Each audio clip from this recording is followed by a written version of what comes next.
la fascinante aventura del fármaco más conocido en la historia de la humanidad comenzó hace más de 3.500 años. Hipócrates de Cos, el padre de todos los doctores, prescribió un jugo extraído de la corteza del árbol del sauce para la fiebre y el dolor, incluyendo los dolores de parto. La sustancia activa de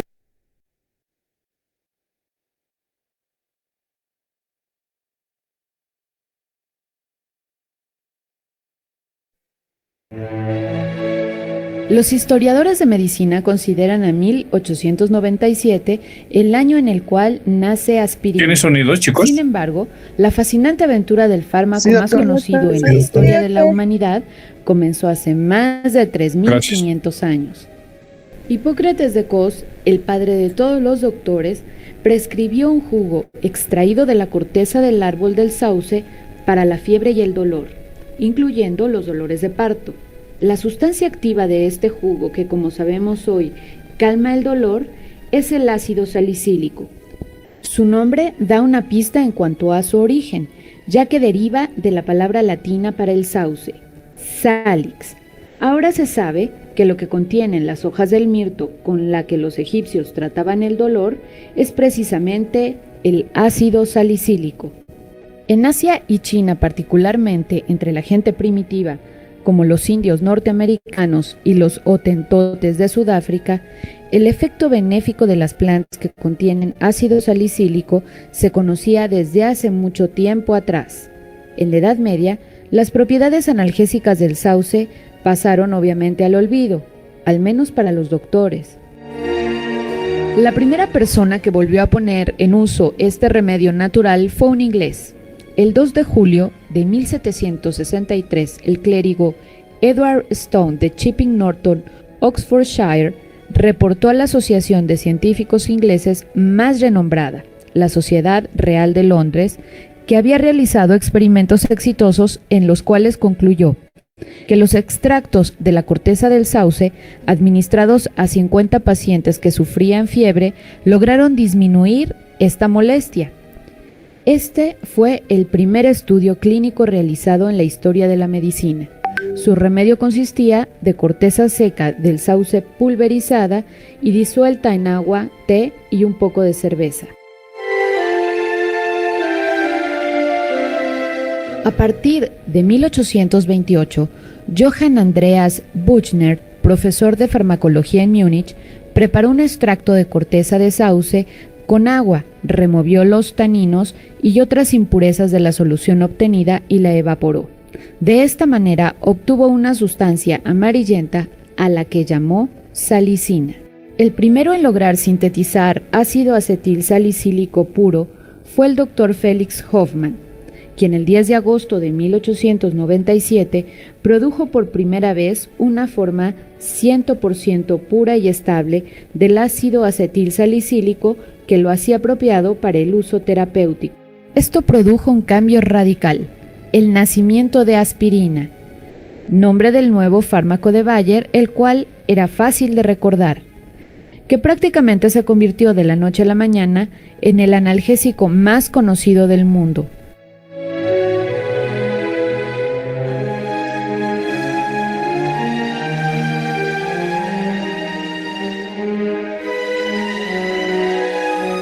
A pesar de que el trabajo clínico comenzó a llevarse a cabo a principios de 1898, los primeros resultados de los estudios clínicos con aspirina fueron publicados en 1899 por el Dr. Kurt Wickhauer, asesor de una casa hogar en Halle, Alemania, quien durante un año había llevado a cabo estudios clínicos con aspirina, alabando esta nueva preparación de la siguiente manera: invariablemente, el fármaco fue efectivo contra el dolor, la inflamación y la fiebre. Nunca tuvo ningún efecto adverso sobre el corazón o el estómago, incluso en pacientes severamente enfermos. A finales de 1898, Heinrich Dresser no solo describió en una publicación científica las excelentes características analgésicas y antipiréticas de aspirina, sino que sostenía que la sustancia era considerablemente mejor tolerada que cualquier otro compuesto que contenía ácido salicílico. En muy poco tiempo, apareció una cascada de publicaciones que aclamaron las bondades de este nuevo medicamento. El 1 de febrero de 1899, aspirina fue registrada como una marca e ingresó en la lista de marcas registradas de la Oficina Imperial de Patentes en Berlín. Para incontables personas en todo el mundo, el nombre aspirina es todavía sinónimo de alivio al dolor, incluso después de 100 años en el mercado. En algunos países como el Reino Unido, Francia y Estados Unidos, aspirina se ha convertido en el nombre genérico para todos los analgésicos que contienen ácido acetil salicílico. En Nueva York, alrededor de 1900, aspirina empezó su marcha triunfal a través de todo el continente americano. Aspirina fue utilizada como auxiliar en los casos de fiebre y dolor de cabeza, también en el dolor de muelas y reumático, así como también en varias enfermedades. Pronto fue aclamada por los medios noticiosos como el medicamento milagroso, ascendiendo a la categoría de reina de los salicilatos.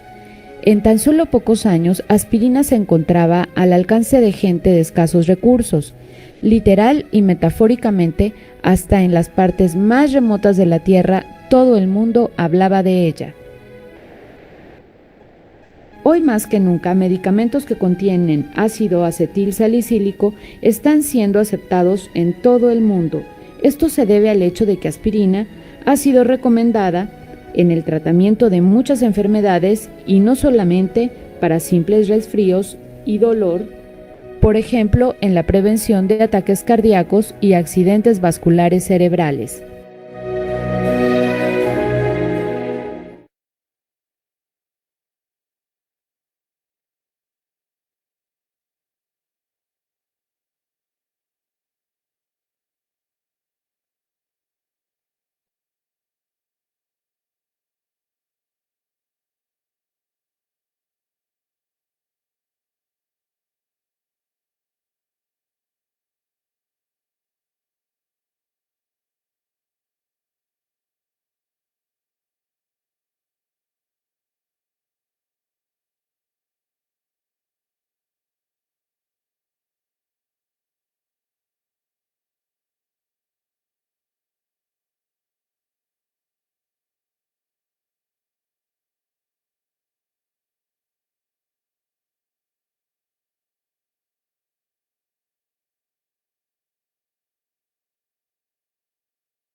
¿Se escucha?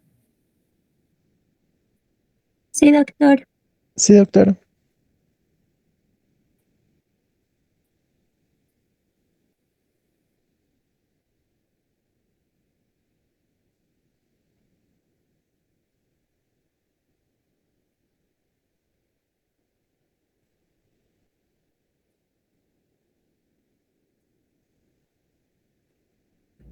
Doctor, el video no se escucha.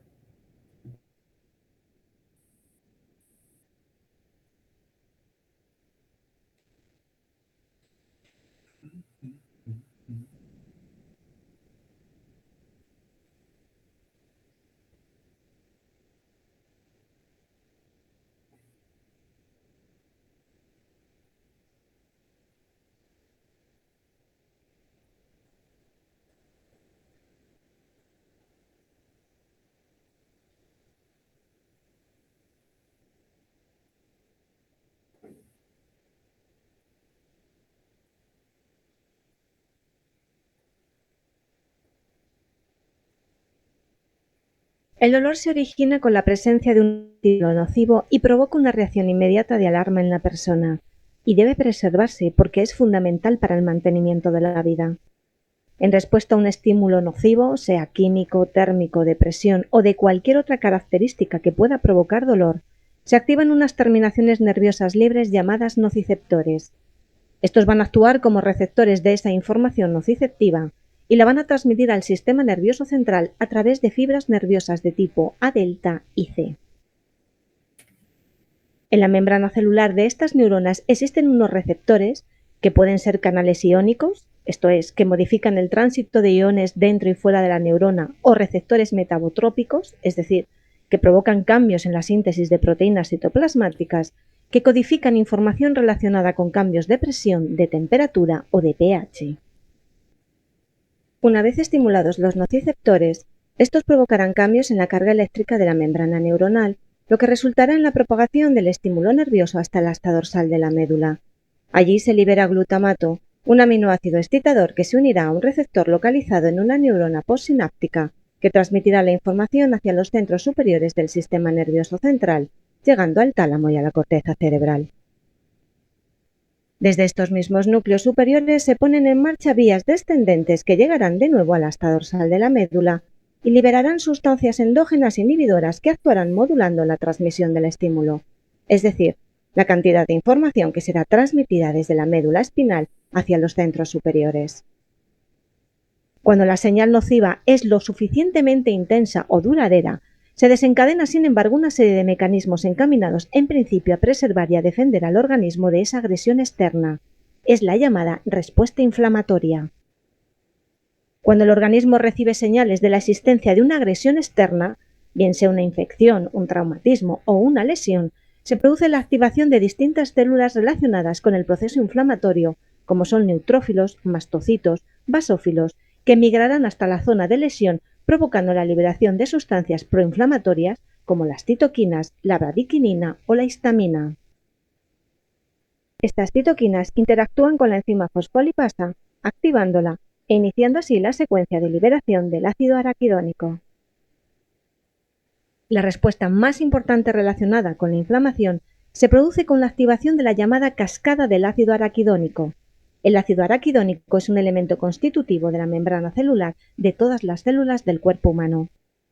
Cuando se produce una activación del sistema inmune, este ácido araquidónico se desprende de la membrana celular.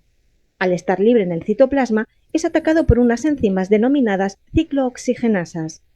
El ácido araquidónico, al unirse a estas ciclooxigenasas, sufrirá modificaciones de su estructura química, lo que dará lugar a la formación de una amplia familia de sustancias denominadas genéricamente icosanoides y clásicamente divididas en tres familias: los tromboxanos, los leucotrienos y las prostaglandinas.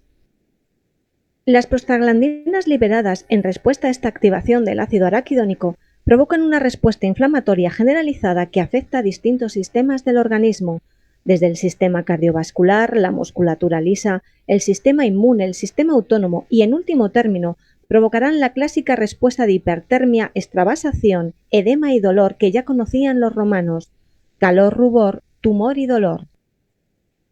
En ciertas ocasiones, la inflamación se transforma en un proceso patológico. En este caso, el dolor crónico ha perdido su función de defensa para convertirse en una entidad que no aporta nada al proceso curativo, generalmente al contrario suele ser un freno, y que empeora la calidad de vida y aumenta el sufrimiento del paciente. Desde 1992 se conoce la existencia de al menos dos isoformas de la enzima ciclooxigenasa, las llamadas COX-1 y COX-2. Ambas participan en la regulación de la homeostasis con papeles bastante repartidos. La COX-1 es responsable de la síntesis de prostaglandinas determinantes en la función cardiovascular, fundamentalmente antiplaquetaria y antitrombótica, y en el tejido intestinal. La COX-2, aunque participa también en funciones relacionadas con la homeostasis, en el riñón, el sistema nervioso central, el endotelio vascular, el estómago, la próstata y los ovarios, juega un papel crítico en la respuesta al dolor, ya que se ha visto que se sobreexpresa, aumentando su expresión en hasta 20 veces cuando se produce un fenómeno doloroso. La estructura química de ambas ciclooxigenasas es extremadamente similar. De hecho, el centro catalítico, donde se produce la transformación del ácido araquidónico en prostaglandinas, solo se diferencia en dos aminoácidos localizados concretamente en la posición 523. Así, donde en la COX-1 figura una isoleucina, en la COX-2 figura una valina. Esta diferencia, que en muchas moléculas podría pasar incluso desapercibida, tiene una repercusión determinante en la estructura de estas dos isoenzimas. La estructura tridimensional se modifica dramáticamente, creándose en la COX-2 un canal hidrofóbico más ancho y dando lugar a la aparición de un bolsillo inexistente en la COX-1. Desde hace más de 100 años se sabe que es posible bloquear farmacológicamente la ciclooxigenasa impidiendo la formación de los eicosanoides y por tanto impidiendo el desarrollo del proceso inflamatorio. Es el mecanismo de acción de los antiinflamatorios no esteroideos, clásicamente llamados AINE. Estos fármacos se introducen en el canal hidrofóbico de la COX, impidiendo el acceso del ácido araquidónico y con ello la formación de las prostaglandinas. Desde el descubrimiento de la isoenzima 2 de la ciclooxigenasa, se buscó sintetizar fármacos que fueran capaces de bloquear exclusivamente la isoenzima 2, responsable fundamental del proceso inflamatorio, sin impedir el correcto funcionamiento de la COX-1. Así se crearon los antiinflamatorios no esteroideos selectivos o COSIP, que actúan igual que los AINE tradicionales, pero por su estructura química solo son capaces de bloquear la COX-2, interactuando con el bosillo hidrofóbico inexistente en la COX-1. Hasta el momento se han sintetizado numerosos fármacos selectivos de la COX-2, pudiéndose globalmente agrupar en dos grandes familias en función de que contengan en su estructura química un grupo sulfona o un grupo sulfonamida. Por el momento son estos últimos, los derivados sulfonamida y en concreto Celecosip, el que ha demostrado un mejor perfil farmacológico y el único autorizado y comercializado tanto en Europa como en Estados Unidos.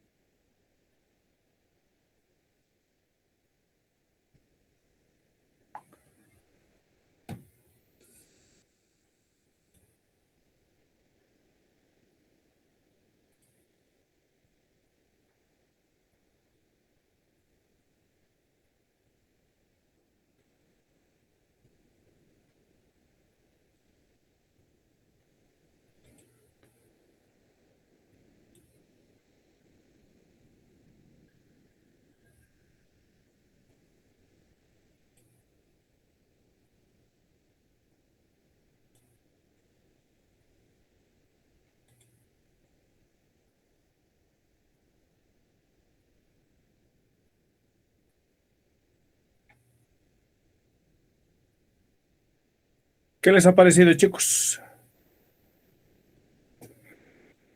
¿Está bien? Bonito, bonitos, ¿no? Los videitos. Sobre todo el segundo sirve mucho para entender este tema. Este es uno de los temas más importantes, digo yo, ¿no? Porque ¿quién no ha sentido dolor, fiebre, inflamación? Fundamentalmente esos tres, ¿no? Este tema les va a servir mucho, mucho, mucho como chicas, como médicos. Chicas, chicos, préstenle atención, por favor. Entonces, vamos a empezar con el representante, ¿no? El medicamento estrella de este grupo, la aspirina. Esto un poco de la historia que ya les he mostrado en el video de Felix Hoffmann, ¿no? Hemos estado viendo específicamente, el creador, el inventor de la aspirina. Ya entrando en el tema mismo, ¿qué son los AINES? Son medicamentos que reducen la inflamación, disminuyen el dolor, reducen la fiebre y algunos, no todos, inhiben la agregación plaquetaria, ¿no?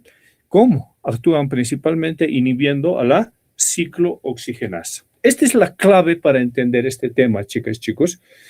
El mecanismo de acción de los AINES, el ciclo del ácido araquidónico, ¿no?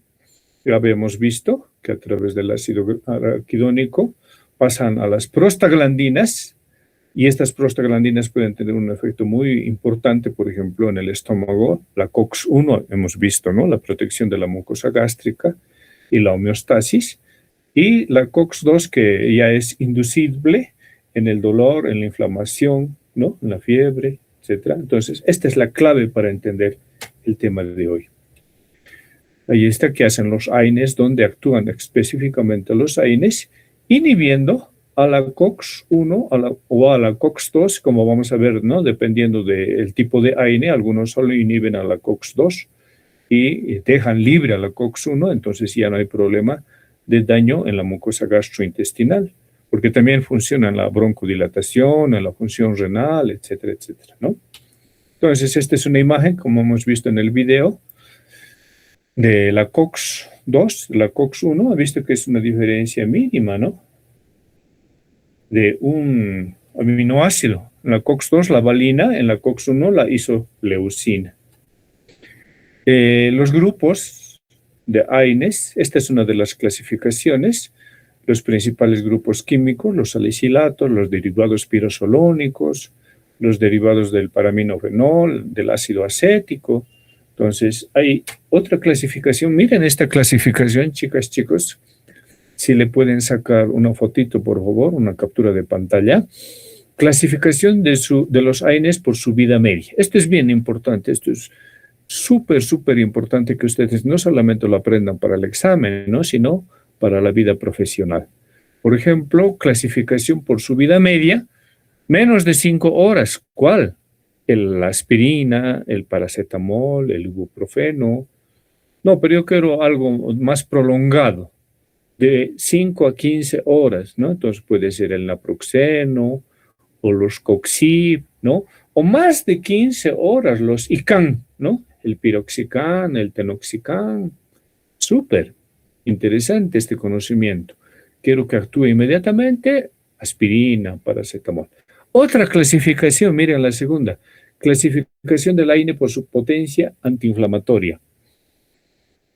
Como ven, el paracetamol dice insignificante, apenas nada, ¿no? Cambio, analgésicos antiinflamatorios moderados, ibuprofeno o diclofenaco, por ejemplo, analgésicos y antiinflamatorios potentes, dipirona, indometacina. Y hay otra clasificación, como lo que hemos estado viendo, en relación a la acción sobre las ciclooxigenasa, ¿no ve? Inhibidores no selectivos y los inhibidores selectivos de la COX-2. Los no selectivos, aspirina, paracetamol. En cambio, los selectivos de la COX-2 los vamos a ver los Coxib y los ICAM, ¿no? Esta clasificación está interesante, está muy útil para tenerla en cuenta.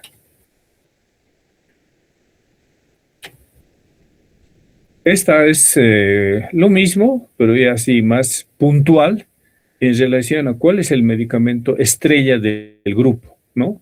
Salicilatos, aspirina. Propiónicos, ibuprofeno. Acéticos, diclofenaco, ¿no? ¿Cuál nos interesa a nosotros mucho, mucho, mucho, mucho? Los paraminofenoles, el paracetamol. Paracetamol y ibuprofeno yo creo que se llevan la parte, ¿no?, que son los medicamentos estrella de este grupo. Y como siempre les muestro estos medicamentos que están aprobados por el INAME. No quiere decir que los otros no existan, les vuelvo a repetir. Los pueden encontrar en las farmacias, en el comercio privado, pero estos son los que incluyen en los seguros, ¿no?, en la Caja Nacional de Salud, en la petrolera, etcétera, etcétera, y vale la pena tenerlo en cuenta a la hora de hacer las recetas, ¿no?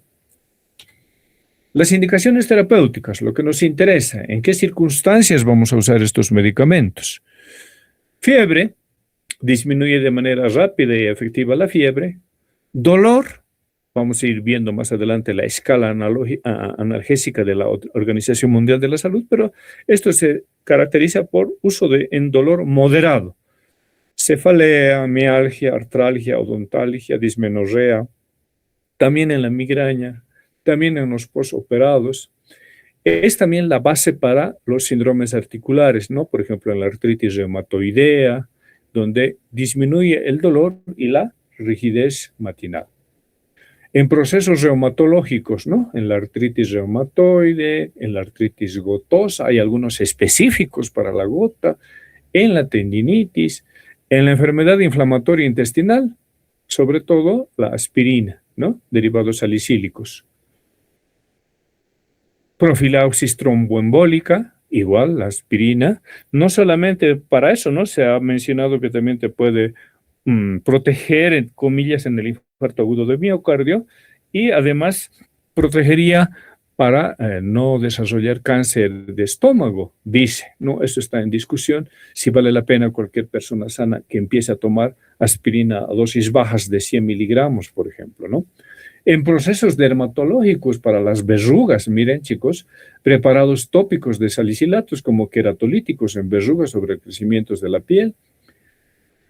Cierre del conducto arterioso, el ibuprofeno y la indometacina. y en procesos oculares. Derivados hidrosolubles se usan para la inflamación postquirúrgica, edema macular cistoide y conjuntivitis alérgica. Muchos usos, ¿no? Muy importante el medicamento. Aquí está en un cuadrito resumido en la inflamación con su mecanismo de acción. Inhibe la síntesis de prostaglandinas y tromboxanos. En la acción analgésica, hay leve o moderada acción, inhibe la síntesis de prostaglandinas. En la acción antitérmica, tiene un efecto inhibidor a nivel central, en el hipotálamo. ¿Cómo? Inhibe la síntesis de prostaglandinas, específicamente la prostaglandina E, y como antiagregante plaquetario para la profilaxis de accidentes tromboembólicos. Esto lo vamos a ver en detalle, ¿no? Son cuadros de resumen. Esto me interesa, chicas, chicos. Vamos a empezar hablando de una de sus funciones de estos medicamentos, el dolor. Siempre, no sé si ya están viendo esta parte en semiología, en fisiopatología, cuando ustedes tengan un paciente y el paciente les diga, doctor, me duele, siempre tienen que desglosar el Alicia. Esa es la clave. Nunca se queden en que le duele la cabeza, cefalea, o le duele el estómago. No, tienen que desarrollar todo lo que es Alicia. ¿Qué significa Alicia? Es un acrónimo, ¿no? A de aparición, cuando inició el dolor. L de localización, dónde se localiza el dolor. Y de irradiación, si el dolor se dispersa a otros sitios. Es muy importante para definir hasta diagnóstico, ¿no? Por ejemplo, en apendicitis, ¿dónde se inicia el dolor? En el ombligo. ¿Dónde se irradia? A fosa ilíaca derecha. Imagínense la importancia. Las características del dolor, el tipo de dolor, ¿no? Dolor tenebrante, dolor pungitivo, dolor urente. La intensidad, ahí abajito está, ¿no? La intensidad, hay una escala visual analógica que lo pueden hacer en números o lo pueden hacer en emojis para los niños, por ejemplo, ¿no? Les muestras la reglita y le dices cómo te duele, entonces ellos van catalogando. Y finalmente, los agravantes y los atenuantes, ¿no? Con qué aumenta el dolor y con qué disminuye o cede el dolor. No se olviden, por favor, esta parte de la semiología es muy importante, el famoso Alicia, que se complementa con lo que les decía. Los tipos del dolor, van a disculpar este memotecno, así lo he encontrado. Culo es, ¿no? Cólico, dolor tipo cólico, dolor urente, dolor lacinante, dolor opresivo, dolor sordo. Entonces, esta es la clave, chicas, chicos, a la hora de enfocar el dolor. Y esto es lo que les decía en relación a la escala analgésica de la Organización Mundial de Salud. Dice que cuando tenemos un paciente que nos refiere dolor, en esta secuencia tenemos que ir. En el primer escalón, los temas que vamos a ver hoy día, los AINES. En el segundo escalón, opioides débiles más no opioides, ¿no? Por ejemplo, el tramadol. Y en el tercer escalón recién entran los opioides, como la morfina. Esta es la manera en la que se hace tratamiento del dolor. Este es un estudio comparativo de las acciones de los AINES. Y, por ejemplo, en lo que estamos tocando, aspirina, sí, te ayuda en la analgesia, 2 cruces, diclofenaco también, dipirona, 3, paracetamol, 3. Este datito quisiera que lo consideren, por favor, chicas, chicos. Dipirona, metamisol, más adelante lo vamos a ver. Sí, te sirve para el dolor y también te sirve para la fiebre, pero el problema es que la dipirona, llamada también metamisol, puede producir aplasia medular. Entonces no vale la pena saltarse el paracetamol, que tiene exactamente la misma función, la misma potencia en la analgesia y la misma potencia para bajar la fiebre. Vamos a hablar un poquito de fisiopatología del dolor, que es el dolor es una señal de alarma, ¿no? Le dice al cerebro, algo está dañando el cuerpo, y en esto hay que distinguir, ¿no? Dolor agudo es sistema de alarma. Dolor crónico ya se vuelve enfermedad, ¿no? ¿Quién quiere vivir con dolor todo el tiempo, ¿no? Permanentemente? Pero en el dolor agudo constituye un sistema, una señal de alarma. Ante cualquier lesión, las células lesionadas liberan bradicinina, histamina y la que nos interesa, prostaglandina, que habíamos visto que está, ¿no?, en el ciclo. Estas sustancias estimulan los receptores del dolor, los llamados nociceptores, y las prostaglandinas no producen. ¿Qué hacen las prostaglandinas? No producen dolor directamente, lo que hacen es sensibilizar los nociceptores. Es como subir el volumen de una radio y pequeños estímulos ya se sienten mucho más dolorosos. ¿Cómo llega el dolor al cerebro? Ya lo hemos visto en el video.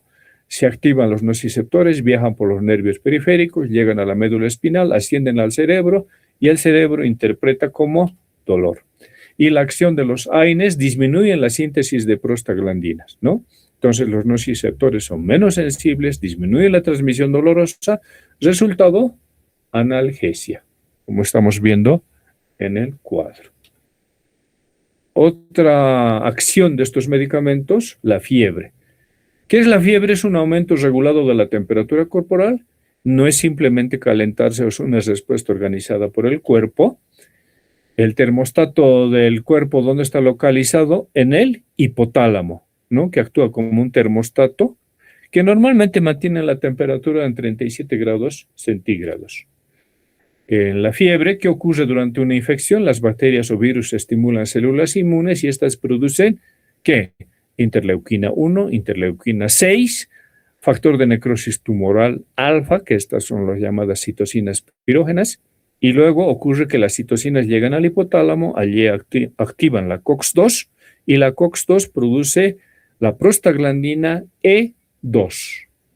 Estas suelen ser preguntas de examen, ¿no? Cuando uno hace preguntas bien finitas, ¿cómo es que actúa la aspirina o los otros medicamentos de la familia AINE para bajar la fiebre?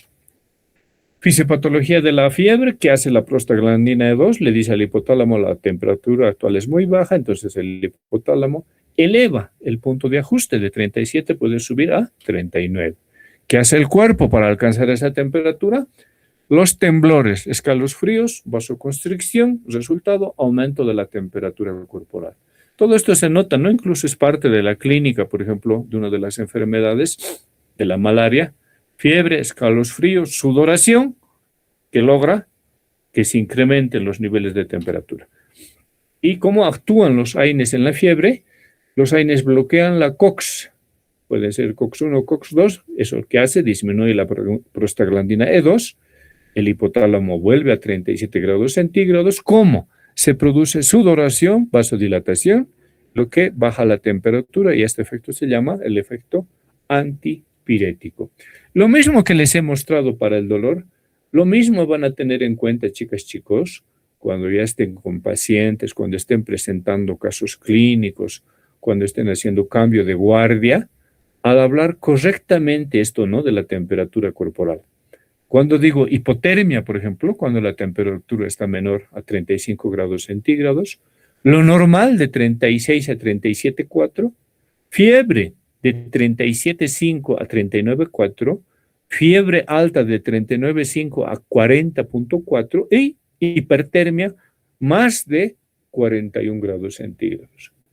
Y otro detalle tan importante, chicas, chicos, que digan ustedes el lugar de donde han tomado la temperatura. Por ejemplo, en la axila, sección axilar o inguinal, límites normales, miren, va de 35 a 37 grados centígrados. En la temperatura oral va de 35 hasta 37,5. En la timpánica, de 35,8 a 37,8. Y en la rectal, normalmente puede ser 38. Entonces, imagínense, ¿no? ¿Cuánto tiene tu paciente? 38. Ah, no, está con fiebre. No, porque era rectal. A los niños fundamentalmente les toman temperatura rectal, ¿no? No pueden mantener mucho tiempo el termómetro en su boca. En la axila no conviene. A veces es útil la timpánica, ¿no? Pero hay que tener un termómetro especial para tomar la timpánica, ¿no? Entonces, lo que se hace generalmente es tomar temperatura rectal en los bebés y normal 38. Por eso cuando ustedes hagan referencia de la temperatura, se expresen de manera correcta, ¿no? Cuando están diciendo fiebre, cuando están diciendo febrícula, incluso me falta en el cuadrito lo que es febrícula y dónde están tomando, en qué lugar del cuerpo están tomando, axilar, oral, rectal. Entonces, este detalle es muy importante. Vamos a pasar a otra de las acciones de estos medicamentos, la inflamación, ¿no? Como decía en el video, los romanos ya conocían, por eso he procurado buscar esta imagen, pero que está un poco borrosa, los signos de Celsius, ¿no? Los romanos ya lo conocían esto, que es dolor, calor, rubor, tumor, los famosos signos de Celsius. ¿Qué es la inflamación? Es una respuesta de defensa del organismo frente a infecciones, golpes, quemaduras, cortes, sustancias tóxicas. El objetivo, eliminar el agente agresor, reparar el tejido dañado y restaurar la función normal. Si hay una lesión en el cuerpo, las células lesionadas liberan histamina, bradicinina y otra vez volvemos, ¿no?, a la estrella de este tema, las prostaglandinas, leucotrienos y citocinas. A estas sustancias se le llaman los soldados del sistema inmune. Estos son lo que les decía, los 5 signos clásicos de la inflamación: dolor, calor, rumor, tumor y se añade una, la pérdida de la función, ¿no? Los 5 dedos de la mano. ¿Dónde aparecen los AINES? Ahí está, ¿no? Todo comienza con la membrana celular. Cuando la célula se lesiona, libera ácido araquidónico. El ácido araquidónico va a prostaglandinas. De la membrana celular al ácido araquidónico, ¿quién actúa? La fosfolipasa A. Y para que el ácido araquidónico vaya al leucotrieno o a prostaglandina, depende de qué enzima, ¿no? La que nos interesa en la prostaglandina será la ciclooxigenasa. Esa es la enzima. Van a tener en cuenta, chicas, chicos, ¿no? Suele ser esto pregunta de examen. ¿Qué enzima es la que actúa, no? La ciclooxigenasa. ¿Se entiende, no? De los COX. Y en la cascada, la lesión activa una enzima llamada fosfolipasa A2. Esta libera ácido araquidónico. El segundo paso, el ácido araquidónico puede seguir 2 vías. La vía de la ciclooxigenasa, que produce prostaglandina, prostaciclina y tromboxano, y la otra vía, la lipoxigenasa, produce los leucotrienos, que no nos interesa mucho en esta clase. COX-1, COX-2, existen 2 enzimas importantes, como hemos visto en el video. La COX-1, esto es lo que hay que resaltarlo. La enzima COX-1 es la protectora. Produce prostaglandinas que protegen al estómago, además que mantienen un flujo renal y ayudan a las plaquetas. Por eso es que cuando toma algún medicamento para el dolor, para la fiebre, dice, me ha dañado el estómago. Sí, porque ha estado actuando también sobre la COX-1. Ese es el principal problema. En cambio, la COX-2 es la enzima de la inflamación que se activa durante infecciones, traumatismos, enfermedades inflamatorias, ¿no? Las prostaglandinas inflamatorias. Los AINES bloquean COX-1 y o COX-2, dependiendo del tipo de AIN. Como consecuencia, disminuye la prostaglandina, menos inflamación, menos dolor y menos fiebre. Y finalmente, la cuarta función de estos medicamentos, la agregación plaquetaria. Un repasito de qué son las plaquetas, ya lo han debido ver ustedes en años pasados. Son pequeñas células encargadas de detener las hemorragias, ¿no? Cuando un vaso se rompe, actúan como tapones que tapan una fuga. ¿Qué sucede cuando hay una lesión vascular? Las plaquetas se adhieren al sitio lesionado, se activan, liberan sustancias químicas y se agrupan formando un tapón. Esta es la cascada de la coagulación, ¿no? Que se la va a ver con más detalle en otra parte de la farmacología, que también la ha debido ver en fisiología. Aquí el papel de los tromboxanos es el que importa, ¿no? Tromboxano A2. Las plaquetas producen tromboxano A2 a partir del ácido araquidónico mediante la COX-1, como vemos en el cuadrito. ¿Qué hace el tromboxano A2? Produce vasoconstricción y agregación plaquetaria, entonces hace que las plaquetas se peguen unas a otras. Y aquí entra en acción la aspirina. que inhibe irreversiblemente la COX-1, que ya no se va a formar tromboxano A2 y las plaquetas pierden capacidad para agregarse. En consecuencia, disminuye la formación de trombos. Las plaquetas no tienen núcleo, no pueden fabricar nuevas enzimas COX, por eso la aspirina actúa durante toda la vida de la plaqueta, que es más o menos de 7 a 10 días. Este dato es muy importante si el paciente va a entrar a quirófano. Más adelante les voy a dar una explicación al respecto. Entonces, este es un resumen de lo que les acabo de decir. El proceso, las 4 funciones de los AINES: inflamación, dolor, fiebre y agregación plaquetaria. La sustancia principal siempre se lleva en la flor, la prostaglandina, y en la agregación plaquetaria los tromboxanos, ¿no? ¿Qué efecto van a producir? Dependiendo en la inflamación, dolor causa rubor, en el dolor sensibiliza los nociceptores y en la fiebre eleva el punto de ajuste del hipotálamo y en la agregación plaquetaria forman coágulos. Eso en la acción de los AINES. En la inflamación disminuye la prostaglandina, en el dolor reduce la sensibilidad, en la fiebre disminuye la prostaglandina E2 y baja la temperatura, y en la agregación plaquetaria la aspirina disminuye el tromboxano A2 y evita la agregación plaquetaria.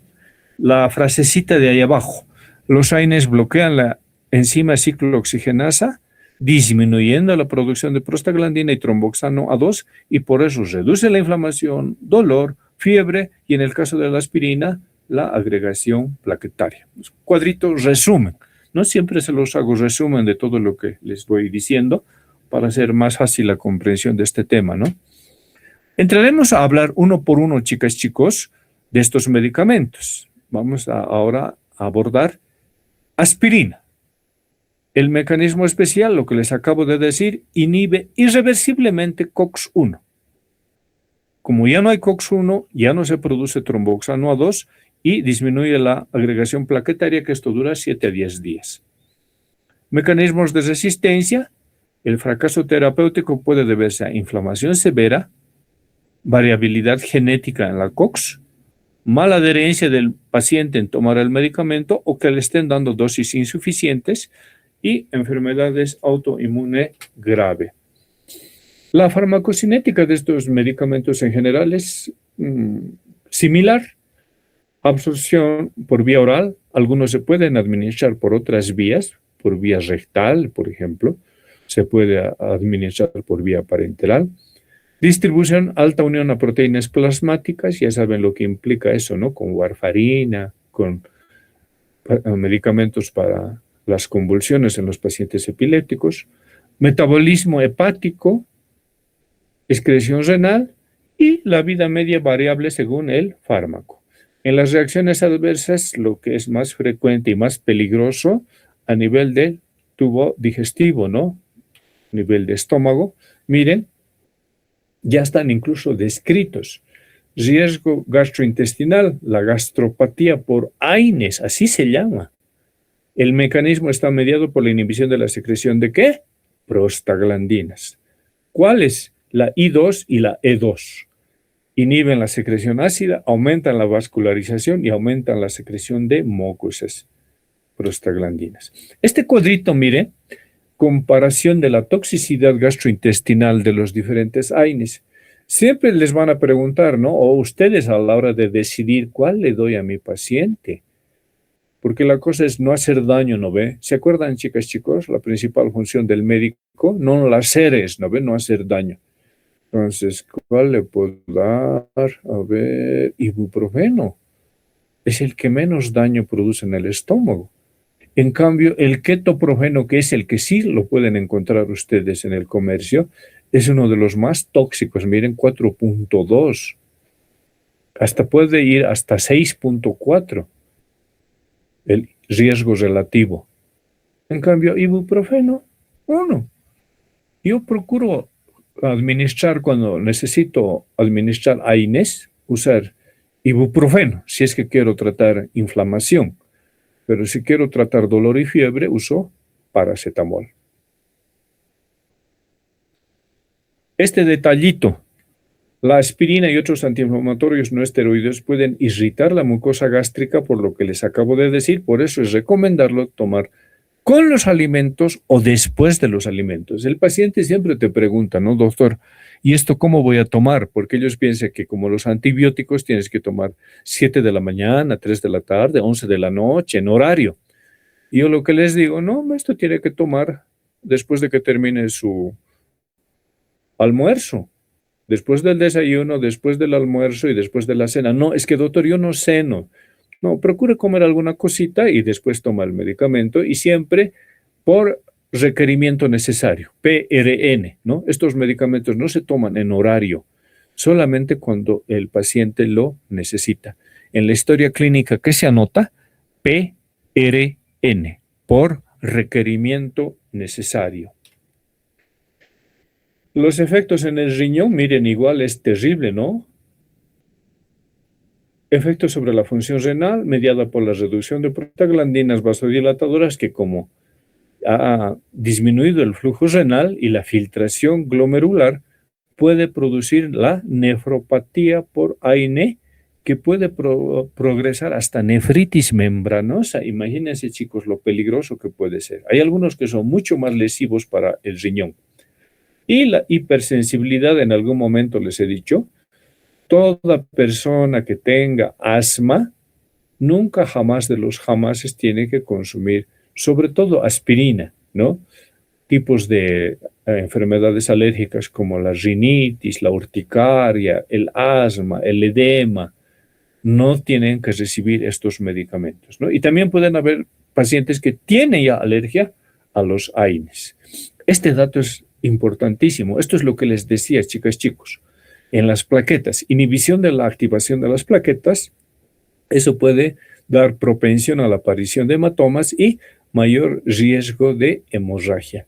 Por eso hay que suspender la administración de aspirina por lo menos una semana antes de la cirugía, porque si no va a sangrar y sangrar en el quirófano, incluso ni siquiera quirófano, ¿no? Que vaya a una extracción dental, no va a parar de sangrar, ¿no? Por eso hay que decirles a los pacientes que tengan mucho cuidado y hay que estar pendientes, ¿no? De que se suspenda la administración de aspirina fundamentalmente antes de ir a cirugía. Grupo de los AINES, estas son las familias. Ya les he mostrado en el cuadrito al inicio. Y lo que les decía, vamos a empezar a hablar en un cuadro resumido de lo que es aspirina. Ácido acetil salicílico es, ¿no?, su nombre. Las formulaciones pueden haber tamponadas efervescentes. ¿Han visto? Hay personas que en un poquito de agua lo diluyen. También hay formulaciones de liberación controlada para que no dañe el estómago, dice entre comillas. Y también, por lo que les decía, para el tratamiento de las verrugas, de aplicación tópica. Las 4 funciones de la aspirina: analgésica, antipirética, antiinflamatoria, antiagregante plaquetario y uricosúrica para pacientes que tienen gota. En dolores no muy intensos, dolor operatorio, dismenorrea, a veces para dolor de cáncer, ¿no?, en síndromes articulares, en la fiebre, y las reacciones adversas, lo que más resalta, las gastrointestinales. Lo que les decía de hipersensibilidad en pacientes asmáticos, en el embarazo nunca, menos al inicio ni al final, porque miren, al final puede producir gestación prolongada, muerte, lesión fetal, hemorragias. Creo que en algún momento les he hablado a ustedes de que cuando va a tener su bebé la mamá por primera vez hay que hacer un corte en el periné, entonces no va a parar de sangrar. Y miren el otro riesgo: cierre prematuro del conducto arterioso y síndrome de Reye. Y esta es otra pregunta de examen: el salicilismo. ¿Cuándo se dice el salicilismo, no? Cuando se usan dosis letales, ¿no?, que puede ser de 10 a 30 gramos en el adulto y 4 gramos en el niño, ya puede producir este tipo de lesiones. Las interacciones que son importantes, no pues con otros anticoagulantes como la warfarina o los diuréticos o hipoglicemiantes o el valproato. He dicho, ¿no? Esto de las plaquetas, esto es importante. Miren en el embarazo, muerte o lesión fetal, aumento del riesgo de hemorragias maternas, fetales o neonatales, cierre prematuro del ductus arterioso o gestación prolongada. Realmente terrible, ¿no? Aspirina y embarazo. Hay que tenerle mucho respeto a este medicamento. Esto es lo que les decía, chicas, chicos, el famoso síndrome de Reye. Por favor, guarden el disco duro. Cualquier infección viral que ustedes le den aspirina, se va a producir el síndrome de Reye. ¿Qué es el síndrome de Reye? Enfermedad aguda sistémica. Por suerte es poco frecuente, pero esto es como una lotería, ¿no? Miren lo que dice ahí. Daño cerebral irreversible. Irreversible. Y daño hepático. Por eso cuando sean bebecitos uno no sabe qué será, pues no será infección bacteriana, será infección viral, pero está con fiebre. Ni por si acaso que se les ocurra administrar aspirina. Van a dañar el cerebro de ese bebé para siempre. Terrible, ¿no? Preocupante, ¿no? Pasaremos al otro medicamento que a mí me parece el mejor del grupo, ¿no? El que más lo van a usar, el paracetamol. Su otro nombre, por si acaso, chicas, chicos, es el acetaminofeno. Estamos hablando exactamente de lo mismo. Y este es un cuadrito resumen del paracetamol para que le saquen una captura de pantalla. Este solamente tiene dos acciones, analgésico y antipirético. No tiene nada que ver con la inflamación, no tiene nada que ver con la agregación plaquetaria. Y sus aplicaciones terapéuticas, buen sustituto de la aspirina. O sea, ¿para qué van a arriesgar al paciente con síndrome de Reye, con tanta cosa que puede producir, si tienen a mano paracetamol? En la artrosis moderada, es de elección en los pacientes asmáticos, ¿no? Les decía, aspirina nunca en paciente asmático. Y miren, su farmacocinética es una maravilla. Lo pueden administrar por vía oral, por vía rectal. Hay supositorios de paracetamol. Por vía parenteral también lo pueden administrar por vía intravenosa. Absorción rápida y completa en el intestino delgado. Tiene una concentración máxima de 30 a 90 minutos. Está bien, ¿no? 90 minutos. Metabolismo hepático. Para los que les gusta la farmacología, la ayudantía, la docencia en farmacología, esta es la pregunta de siempre. En el metabolismo hepático por glucurono conjugación y sulfato conjugación, mediante el citocromo P450, que transforma el metabolito extremadamente reactivo. Parece trabalengua. La N-acetilbenzoquinoneimida, lo abrevian como el NAPQI. Con dosis altas de paracetamol puede producir, ¿qué dice ahí? Necrosis hepática aguda. Uy, terrible, ¿no? Que se necrose el hígado. Realmente preocupante, ¿no? No se van a olvidar, por favor, chicas, chicos, ¿no? Si van a postular a las residencias, si van a viajar al exterior, siempre preguntan el famoso NAPQI. Lo otro importante en este tema son las reacciones adversas y a partir de qué dosis se puede producir reacciones adversas de los 2 gramos. Inclusive, así siendo tan noble, más de 2 gramos ya puede empezar a producir lesión gastrointestinal y la intoxicación aguda de más a 10 a 15 gramos, que provoca lesión renal, cardíaca, pancreática. El tratamiento para neutralizar el metabolito activo es N-acetilcisteína. Esas dos palabritas que están en rojo, eso es lo que tienen que aprender, chicas, chicos, ¿no? Además de sus indicaciones terapéuticas. Ya les había dicho, ¿no? No es raro que el niño, el paciente se intoxique, que hay que darle N-acetilcisteína. Es un medicamento para aumentar la secreción nasal, ¿no? Lo vamos a ver cuando veamos farmacología respiratoria. Entonces, ese es el antídoto específico, N-acetilcisteína. No se van a olvidar, por favor. Los antídotos, igual, pregunta de examen siempre. Me interesa mucho en esto del paracetamol que repasemos esta partecita.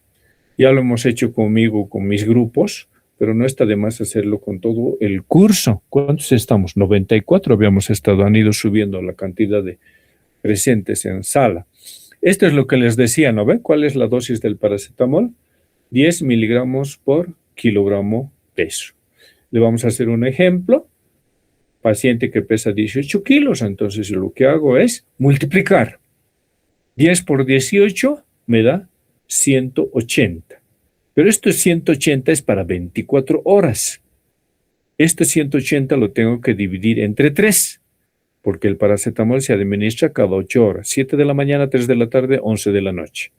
Entonces divido 180 dividido entre 3, me sale 60 miligramos. Entonces lo que tengo que ir a averiguar es la forma de presentación del paracetamol, que varía de fábrica a fábrica. No todas las fábricas lo hacen en esta concentración. En esta fotito que he sacado, por ejemplo, dice paracetamol 120 miligramos, hay en 5 ml. Entonces con ese dato yo entro a altas matemáticas, ¿no?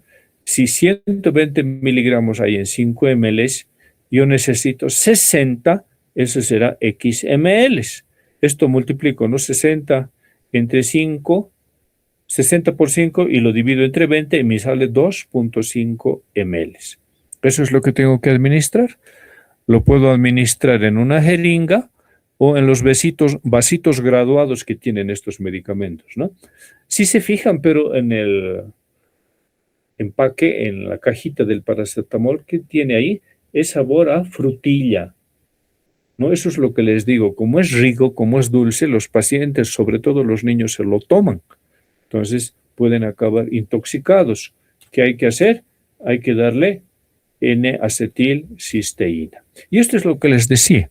Cuando estén usando estos medicamentos, siempre hay que poner en la historia clínica PRN, por requerimiento necesario.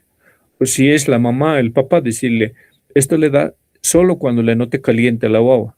Si ya no tiene fiebre, lo suspende. Esa es la clave, ¿no? Esta es la otra familia. De esto les decía, chicas, chicos. Miren, tiene una potencia bárbara este medicamento. Tiene 2 nombres, no se van a confundir, por favor. A veces le dicen dipirona. A veces le dicen metamisol. Es exactamente lo mismo, ¿no ve? Igual que el paracetamol, ¿no? Acetaminofeno, paracetamol. Dipirona, metamisol. Acciones farmacológicas.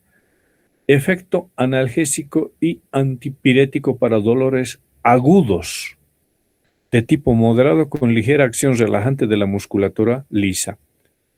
Aplicaciones terapéuticas. Fiebre elevada, ojo, que no responde a otros antipiréticos. Dolor operatorio no intenso. Cólicos, ciertos dolores neoplásicos o migraña. Se lo puede administrar por vía oral, intravenosa, intramuscular y también rectal. Lo que me preocupa, lo que quisiera que también lo guarden en el disco duro, por favor, en el cerebro, es sus reacciones adversas. Miren lo que dice: anemia aplásica, agranulocitosis, leucopenia, trombocitopenia. En otras palabras, toda la serie roja y la serie blanca va a dejar de producirse. Alteraciones renales. Puede producir palpitaciones, hipotensión si se administra muy rápidamente a la vena. Nunca se salten, por favor, chicas, chicos, ¿no? Habiendo paracetamol, ¿para qué vas a arriesgar a tu paciente dándole este medicamento tan peligroso? Es tan peligroso, chicas, chicos, que incluso en Europa ya se ha prohibido su comercialización. Pero en nuestros países se sigue usando, ¿no? Y a veces hay disculpas. No, pero he visto que hay un artículo que dice que no hace nada, que es muy baja la incidencia, pero es como una lotería, pues, ¿no? Que justo a tu paciente le toque la mala suerte de que haga aplasia medular. Esta es otra familia, igual en resumen, los derivados del ácido propiónico, y aquí están tres. El famoso ibuprofeno, que les decía, ¿no? Es el segundo que yo elijo después del paracetamol. También está en esta familia el naproxeno y el ketoprofeno. En las acciones terapéuticas, lo que ya hemos hablado, las cuatro: analgésica, antipirética, antiinflamatoria y antiagregante plaquetario, en pacientes con artritis, con artrosis. Artrosis es sinónimo de envejecimiento, ¿no, chicos? Y dismenorrea se ubica, ¿no? Es dolor menstrual, dolor postparto, postquirúrgico, cefaleas vasculares, las migrañas.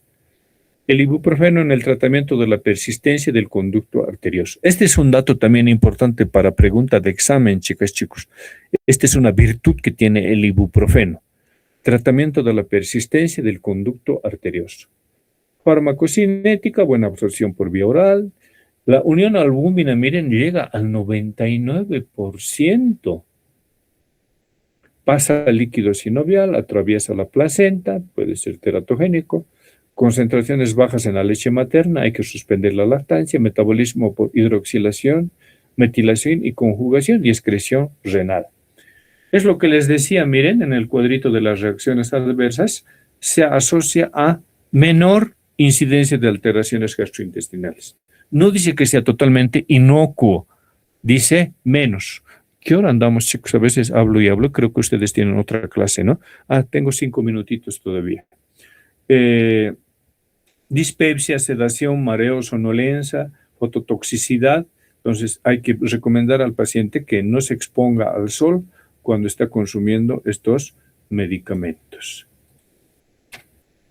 Este es otro cuadrito, en resumen. Este sí también lo tienen que tomar muy en cuenta, chicos. Estos son los derivados del ácido acético. En esta familia está indometacina, diclofenaco y ketorolaco. Indometacina, miren, por eso lo he puesto en letras rojas. Indometacina, de indio yo me acuerdo, ¿no? El indio es más tóxico. Elevada incidencia de efectos secundarios, intolerables, a veces irreversibles y potencialmente mortales. Que muera el paciente por consumir indometacina. Puede producirle pancreatitis, hepatitis, puede producirle anemia aplásica, agranulocitosis, es teratogénico, puede agravar la epilepsia o el Parkinson. Pucha, realmente peligroso, ¿no? ¿Cuándo lo podrían usar, entre comillas? En pacientes con gota. ¿Han sabido de gota, de pacientes con gota? Dolor sobre todo en el dedo gordo del pie por acúmulo del ácido úrico, ¿no? Dice que el dolor es tan intenso que no permites ni siquiera que te roce la sábana. Dice que el dolor es horrible, horrible, horrible. Bueno, tanto dolor ya tal vez te puedas animar a dar indometacina, pero no justifica porque hay otros que también te pueden servir para la gota. Por ejemplo, la aspirina o el diclofenaco. Miren lo que dice, uricosúrico. Produce aumento de transaminasas hepáticas, también se usa en la artrosis, espondilitis, trastornos, sus reacciones adversas, trastornos gastrointestinales, aumento de transaminasas, trastornos funcionales del riñón, no administrar en embarazo, lactancia o niños. Este otro es famoso, chicas, chicos, el ketorolaco. Esos dolores increíbles de muelas, el paciente ya no aguanta, este es el que le pueden administrar, ketorolaco. Buena eficacia y potencia analgésica, moderada eficacia antiinflamatoria, o sea, sobre todo para el dolor. Las reacciones adversas, diarrea, cefalea, mareos, ¿no? Y ahí están las dosis. Entraremos a los, entre comillas, modernos y más beneficiosos, entre comillas, porque estos ya se ocupan solamente de la COX-2, los Oxicam. ¿Quiénes están en esta familia? Piroxicam, meloxicam y tenoxicam. Miren, chicos, antiinflamatorio, antipirético, analgésico, antiagregante plaquetario. Indicados en artritis reumatoide, artrosis, farmacocinética. Esta es su ventaja. Con esto te quieren vender el charque los visitadores médicos. Doctor, este es una maravilla porque tiene que tomar un hito al día su paciente, nada más que uno. Reacciones adversas, exacerbación de insuficiencia cardíaca congestiva.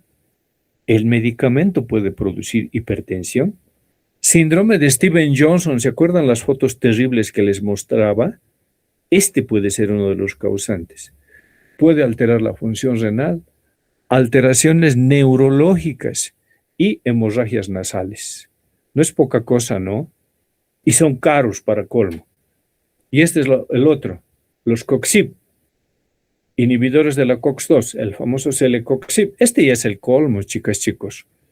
Mire, tiene las mismas funciones que los otros, ¿no? Analgésico, antipirético, antiagregante plaquetario, antiinflamatorio, pero mire su reacción adversa, la cardiovascular, infarto agudo de miocardio. Dios nos libre, ¿no? Que a tu paciente le dé infarto agudo de miocardio por haber tomado un COXIB. Claro, el visitador te va a decir, pues doctor, este no le va a dañar nadita el estómago a su paciente. Sí, no le va a dañar el estómago, pero le va a producir un infarto agudo de miocardio, insuficiencia cardíaca, hipertensión, comparte las mismas reacciones adversas que los otros, ¿no ve? En el estómago, etcétera, etcétera. Presentan edema en la cara, contraindicado en pacientes con asma, urticaria. Terrible, ¿no? Verdaderamente terrible este medicamento, ¿no? Los COXIB, el celecoxib. Las reacciones adversas ya más o menos les he mencionado. Las gastrointestinales son las más importantes, la úlcera gástrica. Aumenta el riesgo en los ancianos, aumenta el riesgo cuando se consume alcohol, aumenta el riesgo en pacientes que usan corticoides. En los riñones, insuficiencia renal aguda, retención de sodio, edema, hipertensión, nefropatía analgésica. Cardiovasculares, lo que les acabo de decir, ¿no? Los COXIB, infarto de miocardio, trombosis, accidente cerebrovascular. Hematológicas, sangrado, trombocitopenia, agranulocitosis, especialmente, ¿cuáles había dicho? Metamizol y aspirina. Y las interacciones, warfarinas, IECAS, diuréticos, corticoides. Esta es ya una elección razonada. No sé cómo andamos de tiempo, chicas, chicos, ya estoy en y media. ¿Me puedo quedar un ratito o tienen que ir a otra clase? No, doctor, se puede quedar, no se preocupe. Ya. Gracias. Entonces, les decía, ¿no? Artritis reumatoide, enfermedad hereditaria, autoinmune. Paciente generalmente se queja de inflamación articular, rigidez en la mañana y se deforman sus deditos, ¿no? Miren la radiografía en ese dibujo. Así se van deformando los deditos, sobre todo en las interfalángicas distales. Entonces, en estos pacientes, ¿qué puedes usar? Ibuprofeno, naproxeno. En la osteoartrosis, y esto ya es sinónimo de vejez, dolor, rigidez leve, ¿qué puedes darle para empezar? Puedes darle paracetamol o Unicam, pero siempre viendo, ¿no?, sus reacciones adversas. En la gota, lo que les decía, ¿no? Indometacina ya es tan tóxico, pero el dolor es tan intenso, o mejor le das diclofenaco o naproxeno, ¿no? Esta enfermedad se produce por depósito de cristales de urato. En la dismenorrea, exceso de prostaglandinas uterinas es la causa. Ibuprofeno es el mejor, ¿no? Naproxeno, y hay algunos compuestos que vienen con diclofenaco. En la migraña, ya habíamos visto la clase anterior, la práctica también está relacionada con este tema, con la migraña. ¿Cuál generalmente de los AINES te puede servir? El naproxeno, el diclofenaco o el ketorolaco.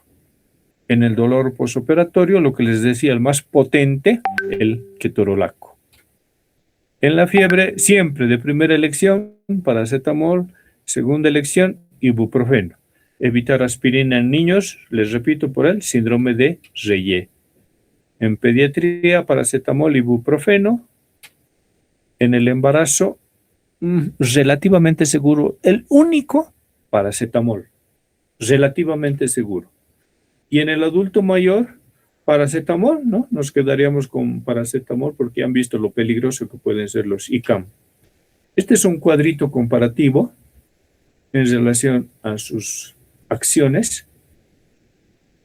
Ya como resumen, ya como terminando el tema, chicas, chicos, este es otro cuadrito que se los he hecho en relación a la acción, donde trabajan COX-1, COX-2, etcétera, y relaciona las reacciones adversas que le puede producir al paciente, ¿no?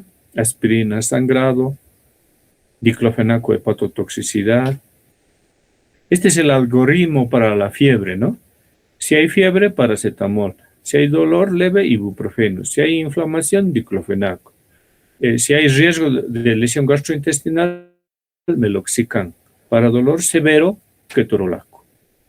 Para concluir, no existe la INE perfecta, ustedes se han dado cuenta, ¿no? La elección depende de la enfermedad, de la edad, del embarazo, de las comorbilidades, de riesgo gastrointestinal, de riesgo cardiovascular y la frasecita, la farmacología racional mejora la eficacia y la seguridad. Estos mitos y leyendas. ¿Hay algún antiinflamatorio más potente en cuanto a su efecto analgésico? No, es muy leve la diferencia, ¿no? ¿A más dosis, menos dolor? No. Llega a un techo y de ahí, aun cuando le den 2, 10, lo único que van a provocar es reacciones adversas. ¿2 AINES son mejor que uno? No, nunca jamás. ¿Son totalmente seguros? Para nada. Y para despedirme de ustedes, un chistecito. Espero que les haya gustado la clase, chiquitas, chiquitos. Van a disculparme, he pasado un poquito. Hemos empezado tarde también, ¿no? Que les vaya bien. Se van a cuidar. Muchísimas gracias, doctor. Muchas Gracias, gracias, doctor. doctor. Gracias, doctor. Gracias, doctor. Gracias, doctor. Gracias, doctor. Gracias, doctor. Hasta luego. Hasta luego, doctor. Chao, chicos. Gracias.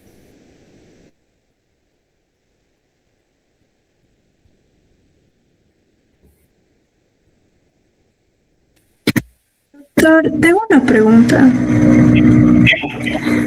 Doctor, acerca de la COX-3, no sé, estaba leyendo que era como una parte, como una extensiva de la COX-1, no sé si me puede explicar esa parte, porfa.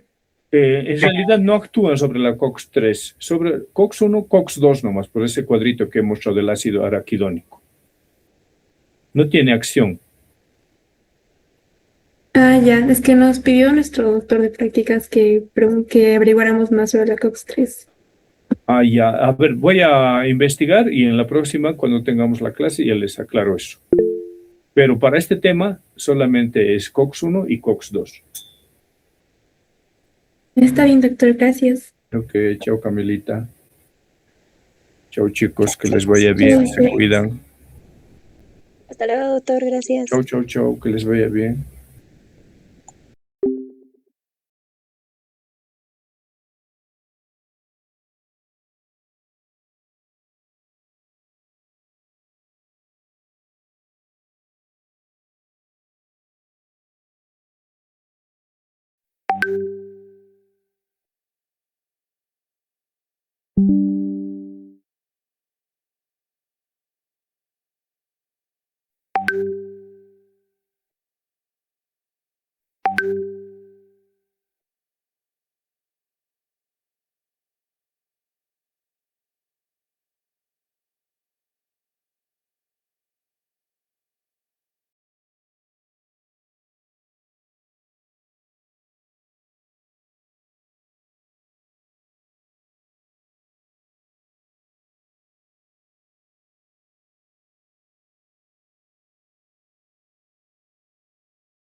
Bye.